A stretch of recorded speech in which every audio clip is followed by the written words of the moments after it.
The Nintendo 3DS released in North America on March 27, 2011, and during its first few months of life, it was constantly struggling finding its place in the market and into consumers' hands. This was mostly due to the fact that it was expensive when it came out, and there was really no reason to own one at launch, since there weren't any games that took full advantage of what the 3DS is capable of. During the first few months of being available, the 3DS was constantly marked as the next Virtual Boy by a lot of fans and media. They said that it was going to fail. That, of course, didn't happen.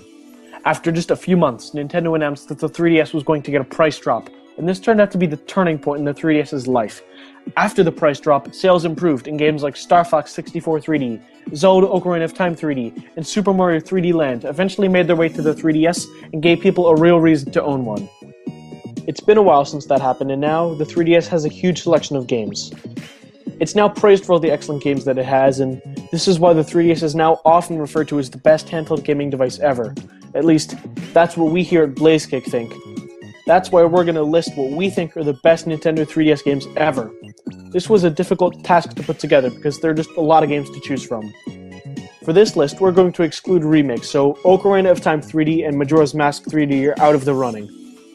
This is our list of the top 10 3DS games. Number 10. Monster Hunter 4 Ultimate takes the 3DS hardware to its limits, without forcing any over-the-top sensory overload in order to push the overall gameplay dynamic. The controls are easily some of the most responsive, smooth, and satisfyingly open to creative use that the franchise has ever seen, and the graphics are gorgeous to boot. Also, the multiplayer is basically lag-free, both locally and in online play, at least in comparison to Monster Hunter 3 Ultimate. All this bundled into one game, with free sets of DLC releasing every month, including various armor and weapon crossovers. Number 9.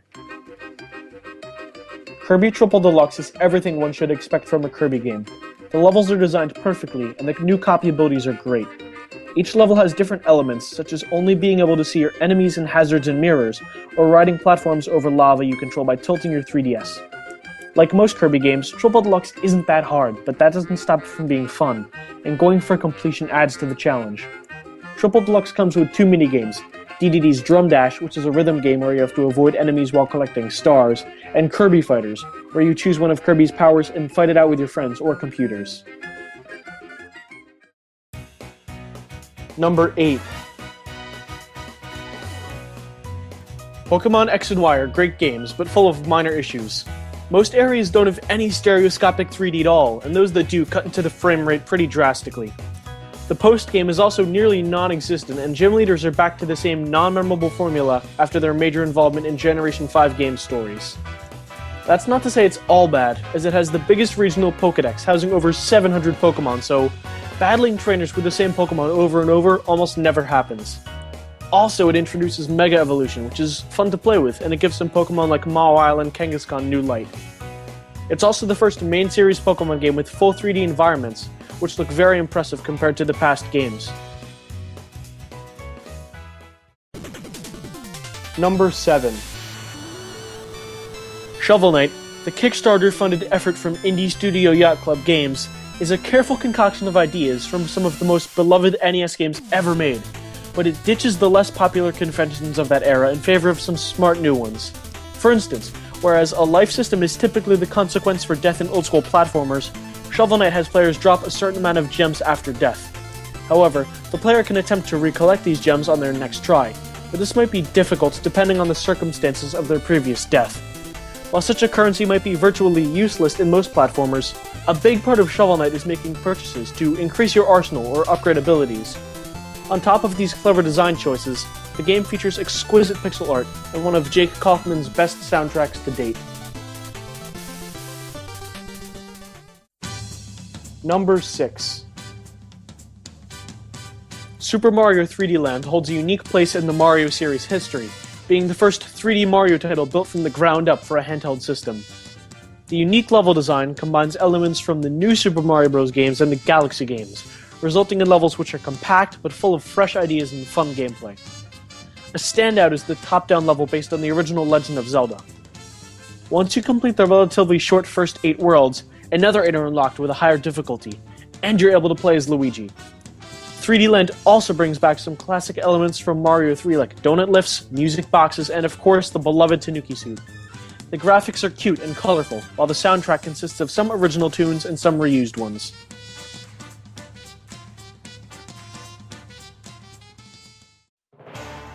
Number 5. One would have imagined it would be difficult to make such a chaotic fighting game like Super Smash Bros. Work on a handheld system, but to our surprise, Masahiro Sakurai not only managed to deliver that, but also an excellent entry to this beloved franchise with Super Smash Bros. For Nintendo 3DS.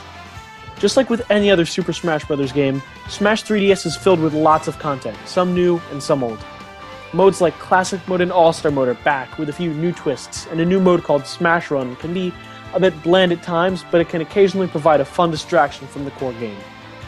Smash 3DS has a huge roster, a decent amount of stages, a great soundtrack, amiibo support, and so much more. Players are even able to play Smash 3DS online. Well, kinda, since most online matches tend to have a crazy amount of lag. This might be the game's biggest flaw. However, it doesn't take away from the amount of hours you can spend thoroughly enjoying the game. This insane love letter to video games is a great addition to the 3DS's library.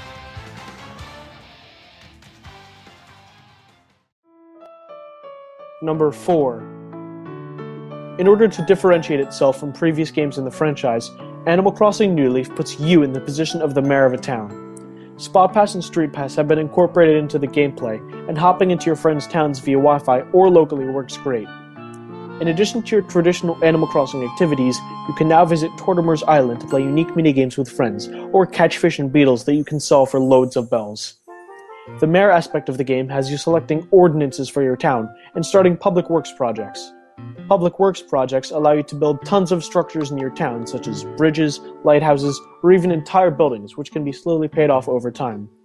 The game is a lot more customizable than ever before, especially in terms of your villager.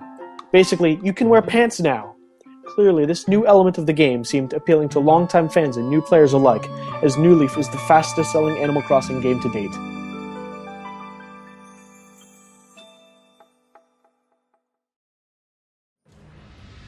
Number 3. Crom, we have to do something. What do you propose we do? I don't know. I see you're awake now. Hey there. There are better places to take a nap than on the ground, you know. Give me your hand.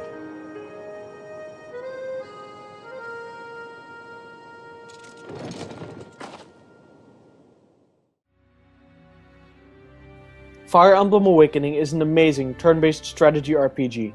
Not only is the gameplay top-notch, but the story and its characters are really fascinating. This is a game that will make you stop and carefully think out your next moves, and in this regard it's a very special game. Fire Emblem is known for its high difficulty, and this might have caused some people to skip previous Fire Emblem games, but now, thanks to Awakening's new casual mode, players are able to experience the game without worrying about Fire Emblem's well-known concept of permanent death. Of course, veteran players of the series are able to play the game like it was meant to be played, with permadeath. Fire Emblem Awakening is a deep, challenging, replayable, and excellent game. It's full of rich content like animated cutscenes, great storytelling, and very enjoyable gameplay. It's truly one of the best games that the 3DS has to offer.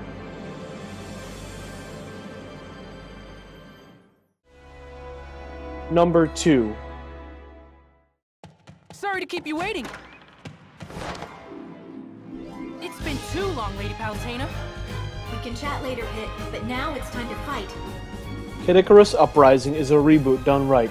The game blends flying segments with ground segments, both of which involve blasting up various enemies using a massive collection of weapons. Part of what makes the game so unique is the constant dialogue between characters. This might seem like an annoyance, but both the writing and voice work are done incredibly well. Relationships built between the characters are genuinely charming and often laughable. The strong presentation doesn't end there, though. Uprising's sweeping soundtrack is nothing short of epic, and it goes hand-in-hand perfectly with the gorgeous, colorful vistas that truly pop in 3D. As if the satisfying gameplay and unforgettable presentation weren't enough, the developers included an intense multiplayer mode that can be experienced both locally and online. Uprising is a very ambitious game, and it ultimately succeeds in being more than the sum of its parts. Number 1.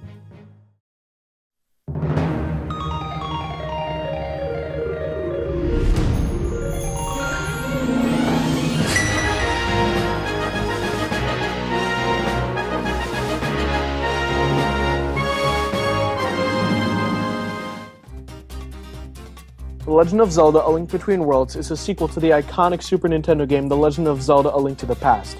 While some people mistook it for a remake when it was first revealed due to the nearly identical overworld layout, A Link Between Worlds has entirely new dungeons and a new storyline. The game shakes up the Zelda formula in a few cool ways. First of all, it's the first non-linear Zelda game in a long time, aside from the brief opening gameplay segment. Additionally, whereas Link's items were obtained inside dungeons in previous games, now they can all be rented from the quirky shopkeeper Ravio, who decides to set up shop in Link's home without permission. Items can be rented for a low price, but if you die you'll have to return them. Buying items comes at a higher price, but you get to keep them forever and earn upgrades over time. Upgrades are obtained by returning the missing Mai to their mother. 100 of these cute little creatures are scattered around both overworlds and are very fun to hunt down. That's right, both overworlds. The Dark World is back, with the clever but cheesy name Lorule. The graphics are very vibrant and run at a smooth 60 frames per second with a deep 3D effect. The sound in A Link Between Worlds also helps set the mood for the player. There are some fun Street Pass battles to mess around with too.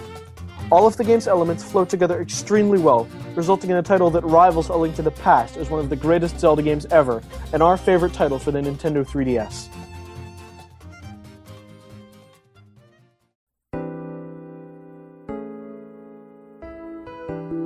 Those are our top 10 Nintendo 3DS games so far.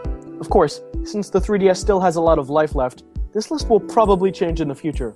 This is especially likely because the new Nintendo 3DS XL, the newest iteration of the system, just released in North America, and hopefully there will be more games like Xenoblade Chronicles 3D that take advantage of the extra processing power.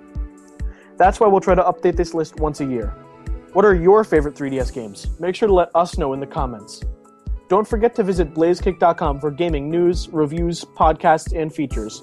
Also, be sure to subscribe to our YouTube channel for Nintendo Unleashed, our weekly Nintendo podcast, gameplay videos, video reviews, and more. Thanks for watching.